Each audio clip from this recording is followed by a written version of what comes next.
Hello, and welcome back to the Story and Planet podcast with me, your host, Jack Cole. So today I'm joined by Dr. Tim Duber, who is global change ecologist and the visionary behind the Wings of Survival initiative.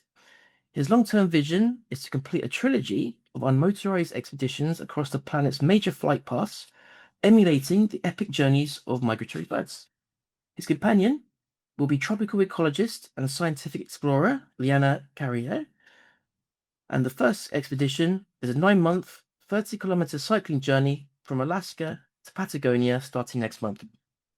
So, firstly, Dr. Duba, welcome. Thank you so much for your time. Thank you so much. Brilliant. So let's get started. So what are your experiences? So a bit of your background and thought processes that have led up to putting this initiative together. Yes, I am by training, I'm a conservation scientist, and I've been very fortunate to live in many places across the world, originally from Germany, went to New Zealand for my for my master's degree, got drawn into the tropics, did my research in Thailand, and sort of started on topics like forest fragmentation and reforestation of ecosystems. And then I moved to Australia, to the University of Western Australia in Perth, and continued to do my research in the tropics, actually a big project initiated by Imperial College. So that's about 15 years ago. And at the time, palm oil was a really big topic. And this study specifically, it was actually the first opportunity scientists ever had to use the same sites for before modification and after modification. So this whole process of here's a rainforest ecosystem and what happens to the animals and the plants and the air and the soil, so everything that makes an ecosystem, what happens in that process while you turn a rainforest into an oil palm plantation. So I got into this project very early, so it was still all forest, and it was just the most beautiful experience. So lots and lots of institutions from the UK actually involved, and there was a long-term project, and yeah, afterwards I got an opportunity to come here to Canada. So I've been in Canada now for over 7 years, and kind of shifted my research more to grassland ecosystems, but same concept in a lot of ways. So the human footprint on nature, and then looking at the different elements like carbon, water, plants, birds, and yeah, sort of birds. We'll talk more about it, but birds have become my main focus now. Of course. Okay, so as I just mentioned, so your first route is approximately 30,000 kilometers, which of course must be incredibly difficult to plan. So how do you go about that? Yeah, so we came up with this idea about 5 years ago. It's an initiative called Wings of Survival, and it's essentially, as you mentioned earlier, it's designed as 3 expeditions across continents. So it's emulating the migrations of long distance migratory birds. And yeah, the first one is going to be Alaska down to Patagonia. So that's about 30,000 kilometers, 15 countries on the road, all kinds of ecosystems and biomes. Planning, I think the mapping is almost the easiest. Kind of go into a software and then you just connect the dots, and because there's so many countries involved, oftentimes you just have to keep an eye on what's the situation on the ground. Can change very quickly, as we know. So you have to be flexible to kind of make changes. But essentially, we're following a species called a Whimbrel, and it used to be one species that included, in a way, a subspecies in the Americas and a subspecies that's actually doing the Europe and Africa connection. But it's not, since maybe earlier this year, it's 2 separate species. And the Whimbrel is beautiful. So we went to an island called Chiloé in Patagonia in January, and we met a scientist from Western University in Eastern Canada and someone from Chile, a university, and they're experts in putting little GPS devices on birds. So there's not many people who actually do this. And so we met those guys. We caught 5 individual birds on a beach. And just to imagine what that looks like, it's a tidal ecosystem. So when the tide is going out, you've got this huge beach and there's lots of fiddler crabs running around, and that's what the Whimbrels like. So Whimbrel, just by size, fits into the palm of my hands, and they've got a long beak to look for these crustaceans.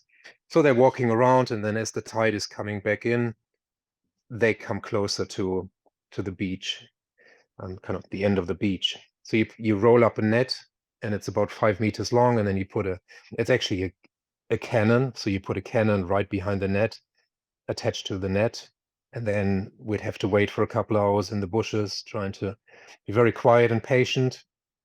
And then when the birds are right in front of the net, you shoot the net over the birds, and then you kind of start running to the beach, and you get those birds and you process them very carefully. So put them into a little bag, and then take them to an outdoor lab, and then get some measurements. So we learn about those individuals, but then putting those GPSs on the birds. So it's kind of like a backpack. So it's a tubing system to use as a harness. And this all happens fairly quickly, so we don't disturb the birds more than we have to. And then we went down to the beach, and we're kind of releasing the birds and wishing them farewell. And so ever since, we've been live tracking the birds, and they've made this incredible journey from Chiloé in the far south to Baja California. That's 9,000 kilometers, and it took them 5 days, flying really fast, nonstop. So that's pretty astonishing what they're capable of. And they're now in Alaska. So our idea is we're traveling to Alaska in July, and then we're having sort of the same starting point as the birds, and we'll have this journey back to Patagonia, hoping we'll see those very same birds again in Patagonia about 8.5 months later. So that's sort of, in a nutshell, the overview of what we're attempting to do. So we're pitching this as a first race with nature. So that's something that's never been done before, and it's essentially about bringing people who are not easily drawn to nature and conservation, bringing those people closer to nature by using the human element, so us as kind of the athletes, but portraying the birds as the best athletes, which they truly are. It's phenomenal what they're capable of. Of course. And why did they make this journey? Yeah, that's a good question, and it's all resource dependent. So they go to the high Arctic to breed. So for them, it's ideal conditions. So when I'm looking now at the map where those birds are, it's just so isolated. So it's these tundra, wide open spaces, no human disturbance. So for them, and there's just, which is not nice for us, but in summer there's this flush of insects, the mosquitoes everywhere and flies, something that's going to bother us a lot on the journey, but for them it's ideal. So basically they get all the food they need, and they have the quiet spaces to breed. And yeah, Alaska, the high Arctic, is, they call it sort of the nursery for migratory birds. So they all congregate up in the high Arctic, and then they disperse. Some go across the Pacific all the way to New Zealand. That's sort of the longest non-stop flight birds take, 10 days across the Pacific. Some even go to Europe. So there might be some coming to the UK from Alaska, and then there's the one going to South America.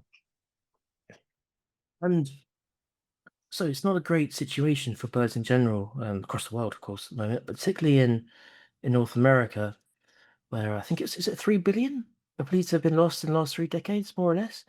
So, and of course, this is affecting the Wimbro directly. And what's happened? What's caused this?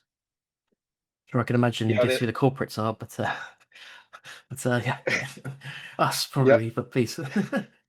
yeah. It's always us. Yeah, true. Well, there was a study in, I think, 2019 that found that 3 billion birds were lost in North America, and literally within 50 years. So we're talking 1970 until 2020, roughly.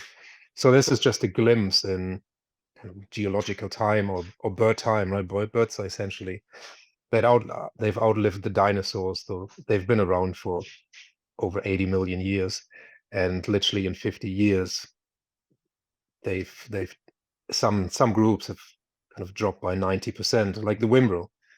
This bird we are following, shorebirds, they've really suffered. And the biggest issue is always habitat loss.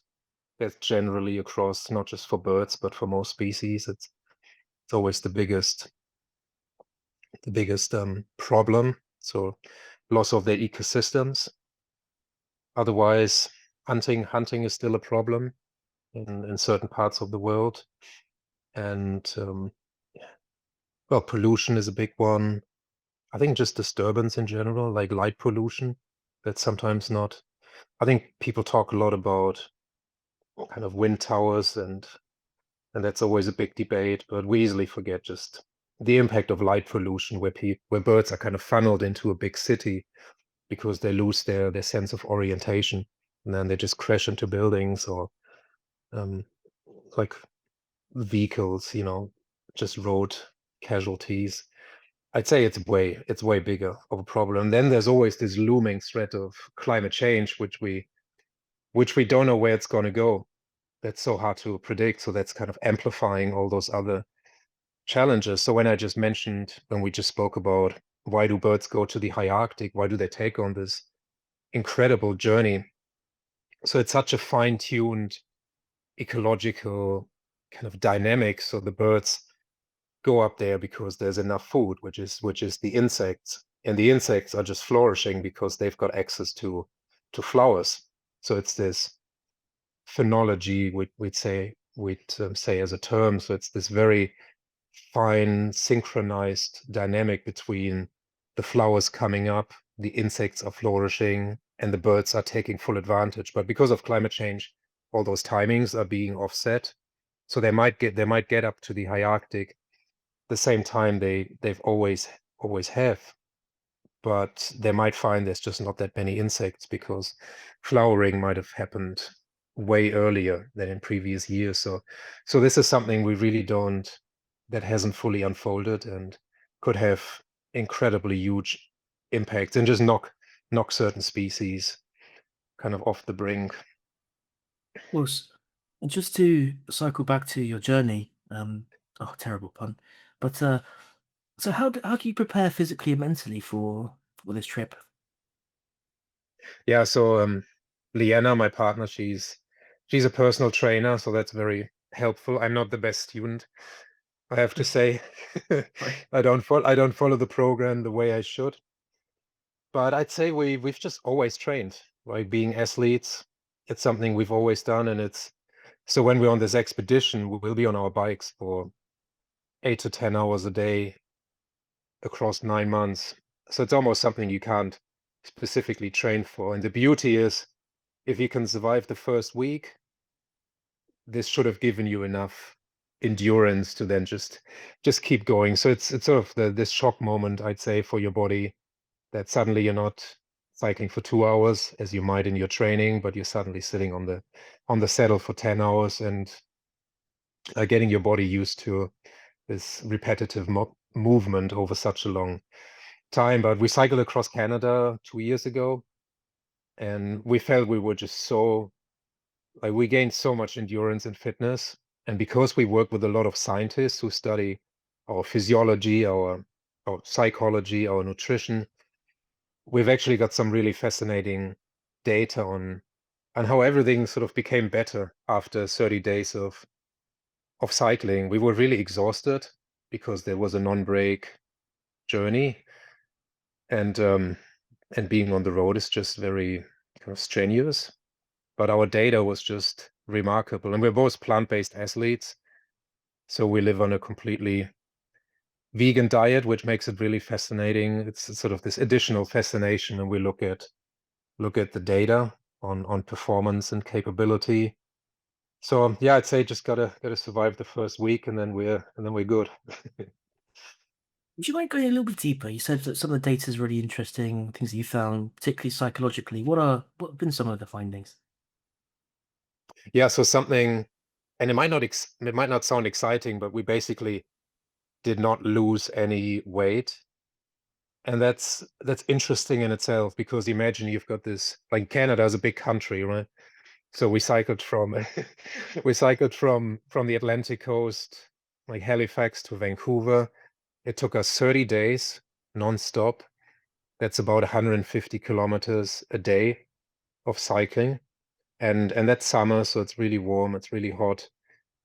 The paper showed we burned about 15,000 calories between the two of us. I had about 10 and Leanna had about 5, and that's huge numbers. 10,000 calories. It's not easy when you're on your bicycle to actually get 10,000 calories back into your system. Imagine how many meals that's going to be without upsetting your stomach, right? You can stuff things in, but you still have to perform at a very high level. So again, this might not sound fascinating, but scientifically it's interesting or really assuring that we didn't drop any weight. And I mean, we lost a tiny bit, but actually because they did body scans, it was really fat that ideally you wouldn't want to have. So kind of peripheral organ fat, we dropped a little bit. So that's actually good, but we didn't lose any muscle mass. So it kind of speaks to the preparation. It speaks to the ability of doing this all plant-based. Overall, yeah, just really good results. So how do you replace 10,000 calories on a vegan diet? Um, yeah, I'd say, I mean, the beauty is when you're on a bicycle and you're doing such a big journey. I always have on my top tube, I have this, it's actually called a fuel pack, and it's kind of like my snack thing. So it clips open very easily, and it's just loaded with nuts and dry fruit. And Leanna and her sister, they run a chocolate company called Seven Summit Snacks. They're out here in Canada, and they make chocolate for athletes, so it's good fun. So the beauty is you almost can't overeat, and you can do things you could never do in everyday life. So it's basically just eating. But then Leanna we'd go to campsites and she'd be cooking the meals, and we had a support vehicle, so we could bring like we'd have tofu, and there's different products for protein, and then always adding a bit of olive oil to get more calories into the body. And I don't know, I think in England you guys live on porridge. We sort of do I don't know if you have this, but we do the cream of wheat out here in Canada. It's really popular. It looks very similar. It looks intimidating when it's a big bowl, but when you're on the road, it goes in really easily. So I think just, in general, it's just eating really diverse. And then again, when you're on a bicycle, you can sin in many ways. So that's nice. Sounds worth it. Okay, so yeah, again, so with the journey itself, of course, advocating for these species, you've done plenty of media, and you have a videographer following you around. So what are some of the changes you would like governments, and so in terms of policy or just general changes that people might make in their own lives, or so what sort of policy or changes, what effect essentially would you like this your journey to have generally?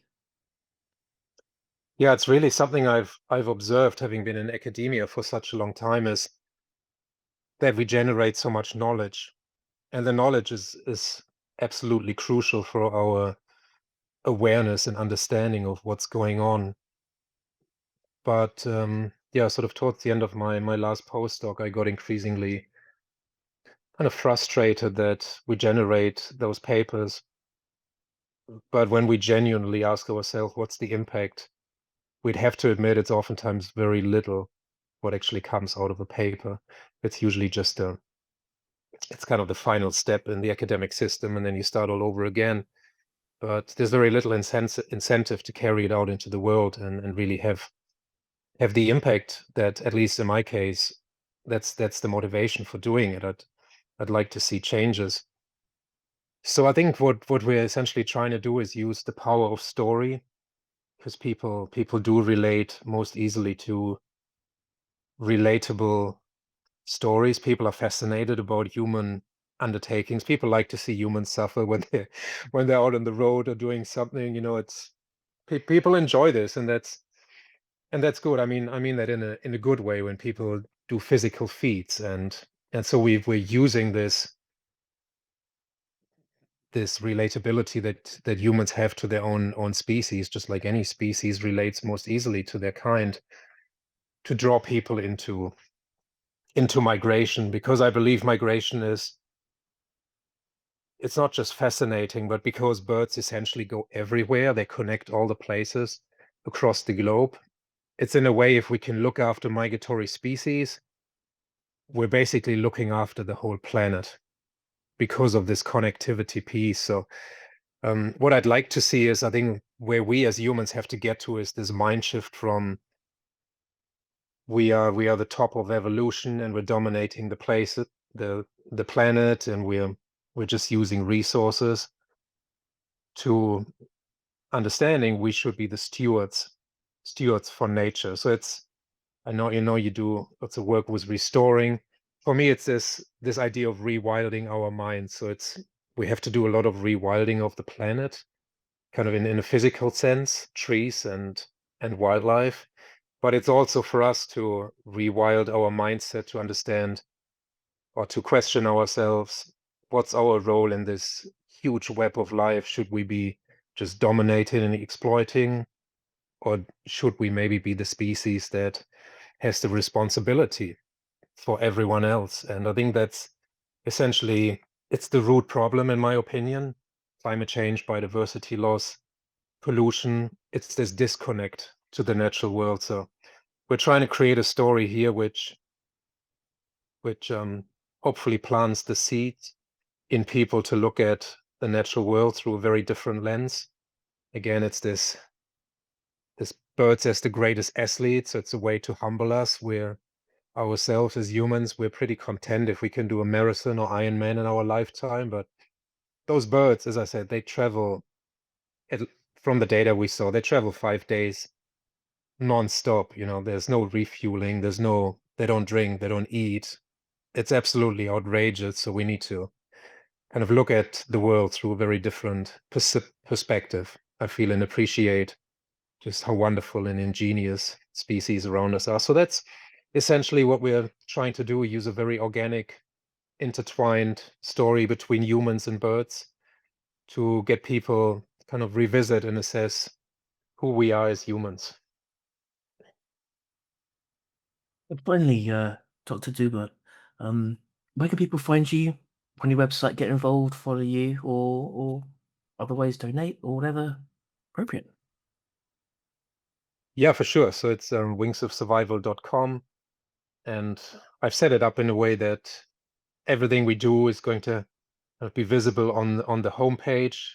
So we don't have all these multiple different things that are available these days. So we'll have a very cool interactive expedition map where people can see the movement of birds and the movement of us cyclists kind of in space and time. And we'll have daily updates, so it'll be easy to click on a button, and then you get some images and some kind of um, video clips, and some, we'll take an acoustic monitoring device. So there's a bit of audio so people can really have this immersion. We'll connect it to Strava so some people like to see how much are you burning and kind of your calories, these sort of things. So making it very interactive and interesting for people across different kind of genres, I suppose. So there's the athletic component and the bird watchers and kind of exploration science. So that's going to be the main platform and hub for people to become part of this journey. And I think we've gotten very far. We've gotten some awesome brands on board, like Patagonia, for example. We work with Birds Canada, so environmental NGOs. We work with the Canadian government. So we've got all these partners across different realms. And the biggest challenge is always operations funds. So we have a support vehicle, and getting that vehicle from the top to the bottom is not easy. And it's essentially our storytelling hub. So we'll have a Starlink device, and we're working with Exploring by the Seat of Your Pants. It's a pretty cool name, and it's a pretty cool initiative organization. So they connect scientists and explorers in the field virtually to classrooms. So essentially any classroom across the globe, they can sign up, and then weekly on our journey, those kids can kind of listen a little bit to our stories, but they can also ask questions. And I think for kids, that's kind of the greatest inspiration to see kind of in the moment exploration, see this connection between human health and planetary health. So really excited about this element. So the vehicle in a way is it's not just our lifeline, but it's the storytelling opportunity to really reach people across the globe. So any support, any businesses interested to team up, yeah, I'd love to explore possibilities. So I think there's some great opportunities for companies and individuals to get engaged and kind of amplify the impact of the story. And it's next month. Do you have a specific date? Yeah, right now we're looking at the 15th of July to leave in Edmonton, and then we're driving up to Alaska, so that takes a couple of days, and start on the 20th of July. Brilliant. We look forward to following your journey. Thank you so much for your time. Thank you so much.